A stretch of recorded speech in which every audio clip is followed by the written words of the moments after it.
નમસ્કાર મિત્રો, ગુજરાત પર મોટો ખતરો, અંબાલાલ પટેલની મોટી આગાહી। જી હા મિત્રો, સમાચારમાં વિગતવાર વાત કરીએ તો ગુજરાતમાં ચોમાસાની સિઝન દરમિયાન હાલ મિશ્ર માહોલ જોવા મળી રહ્યો છે। ત્યારે હવામાન વિભાગે ગુજરાતમાં આગામી 7 દિવસ હળવાથી મધ્યમ વરસાદની આગાહી છે। જ્યારે અમદાવાદ અને ગાંધીનગરમાં તાપમાન 33 ડિગ્રી આસપાસ નોંધાયું છે અને રાજ્યમાં હજુ પણ સિઝનનો 7% વરસાદ પર છે। બીજી તરફ હવામાન નિષ્ણાત અંબાલાલ પટેલે 3 થી 10 સપ્ટેમ્બર દરમિયાન સૌરાષ્ટ્ર અને મધ્યમ અને ઉત્તર ગુજરાતના 4 ઇંચ સુધીનો વરસાદ ખાબકવાની અને 12 સપ્ટેમ્બર દરિયાઈમાં ભારે પવન ફૂંકાવાની ચેતવણી આપી છે।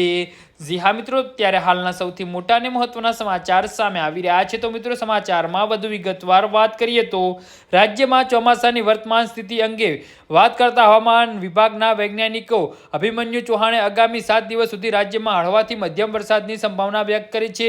જેમાં દક્ષિણ ગુજરાત અને સૌરાષ્ટ્રના તળેટી વિસ્તારોમાં હળવો વરસાદ પડી શકે છે। તો હાલ અમદાવાદ અને ગાંધીનગરમાં તાપમાન 33 ડિગ્રી આસપાસ નોંધાયું છે। જો કે રાહતની વાત તો એ છે કે રાજ્યમાં હજુ પણ કુલ વરસાદની 7% વરસાદ ઘટ ચાલી રહ્યો છે। જેમાં ગુજરાતમાં રીચ સિઝનમાં 9% અને સૌરાષ્ટ્રમાં સૌથી વધુ 30% વરસાદની ઘટ નોંધાઈ છે। જી હા મિત્રો, તો આના વિશે તમારું શું કહેવું છે તો નીચે અમારી કમેન્ટ બોક્સમાં જરૂરથી જણાવજો અને અમારી યુટ્યુબ ચેનલને સબસ્ક્રાઇબ કરવાની ભૂલતા નહીં। ધન્યવાદ।